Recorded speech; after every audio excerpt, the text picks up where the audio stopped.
Yes, Kenya. Tamu sana, tamu sana, tamu sana, yes. Before we have a look at Kate Waruguru's post, let me start by saying this. Before some Kenyans voted in William Ruto as the president, William Ruto's track records were out in the public domain. How he started his politics with YK92 to 2007 and now to the president. All those track records were out in the public domain.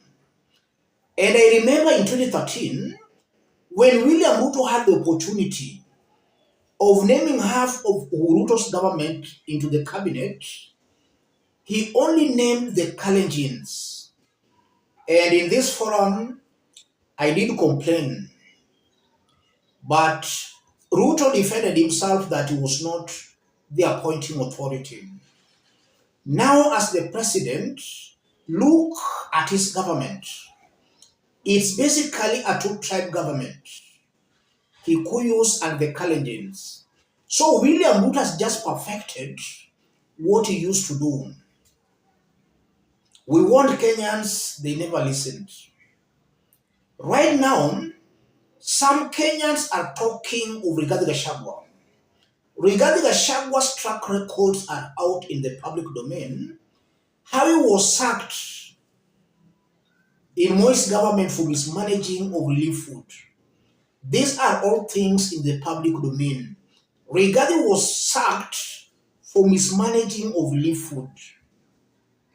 As a deputy president, he was only advancing the interests of the Kikuyu community. That went against the tenets of his office as a deputy president.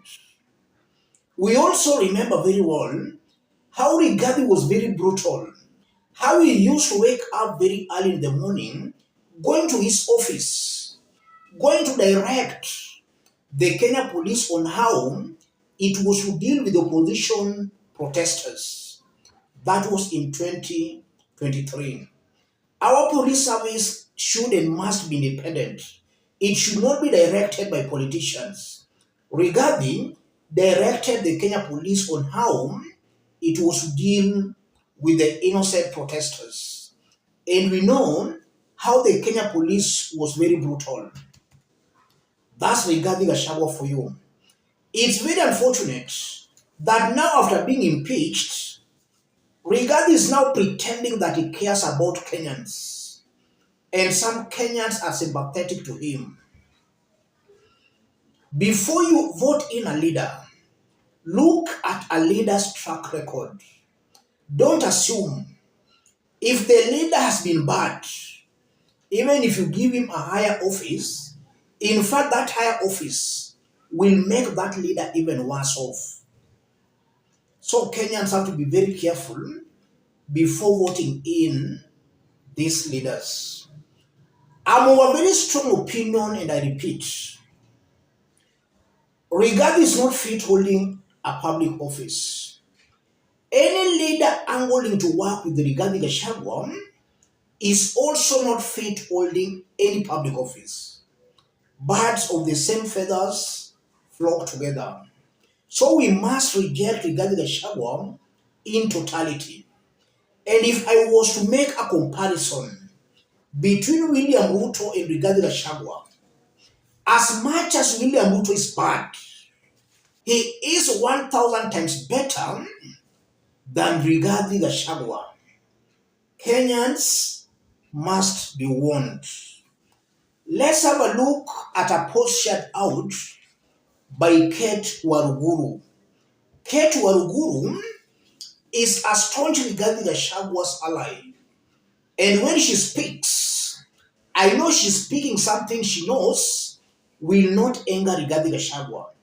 And Kate Waruguru's post has also been supported by Rigathi Gachagua's right-hand man, Gonjiri Wambugu.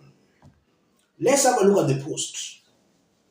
Kate Waruguru, President Ruto has proven that he doesn't reward those who invested in him. He rewards his critics. Right now, He has taken all our taxes to NYANZA and Western, where he is launching projects in industries, yet they never voted for him. In Central, he wants to revive Mungiki. We will not allow that. Ketu Waruguru is complaining that William Ruto is taking projects to Nyanza and to Western, while Nyanza and Western never voted for him. So Ketu Waruguru wants Ruto to take projects to only Rift Valley and to the mountain. And that the same narrative Rigathi used to preach when he was the deputy president.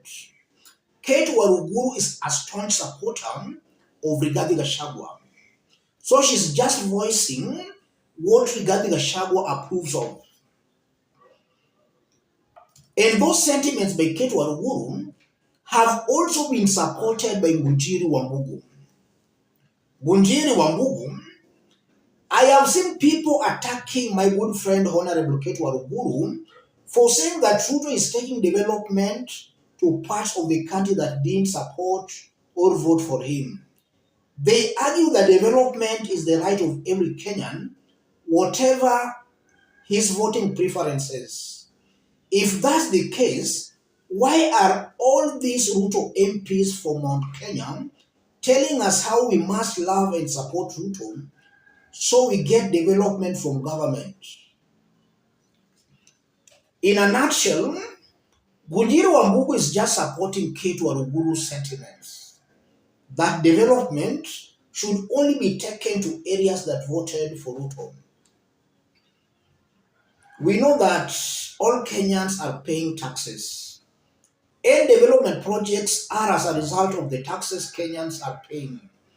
It's not about who voted for who. So you are seeing clearly the narrative and the thinking in Rigathi Gachagua's camp. Very divisive, very tribal. And if Kenyans make a mistake of giving these people power or electing leaders who are allied to Rigathi Gachagua, bad morals corrupt good morals. Kenyans will gnash their teeth. In fact, they will regret immediately. A very, very divisive team. Even before I conclude, let me also say this. If you look at George Natembeya has been enjoying some good support in Western and more so in Tanzania. Recently, George Natembeya has shown clearly that he's angling to work with the Rigathi Gachagua. Birds of the same feathers always flock together. Bad morals do corrupt good morals. Kenyans should and must reject any leader angling to work with the Rigathi Gachagua. Whether that leader is your father, your mother, your sister, your brother, reject those leaders. Those are leaders who are already corrupted in mind, and they cannot bring any development to Kenyans. We all know what Rigathi Gachagua used to do. Nyanza, Western, and all these areas that never supported William Ruto in 2022. Rigathi has been very harsh on those areas. Now he has been impeached. He's trying to lie to these areas. It's important for Kenyans to understand the high-octane politics being played here. Rigathi has to be rejected. Any leader angling to work with the Rigathi must and has to be rejected. We must have a look at the common good of the country. If Natembeya is angling to work with the Rigathi Gachagua, then Natembeya is actually going to advance the interest of Rigathi Gachagua. He will not advance the interest of Kenyans. Rigathi will overshadow him. Rigathi will overpower him. So they must all be rejected. It's very unfortunate that Kenyans have got very high affinity for bad leaders. The dirtier you are in Kenya, the more likely you are to be elected to a higher office. So even in the next election, we might see worse off leaders than even William Ruto being voted in. The dirtier you are in Kenya, the higher your chances of being elected. Kenyans are not yet ready for good governance. Let me stop it there. If you are watching us but you have not yet subscribed, subscribe, give the video a like. Any person watching us outside Kenya, drop a comment, let us know from which part of the globe you are watching us from. If possible, subscribe, give the video a like. Thank you. God bless you.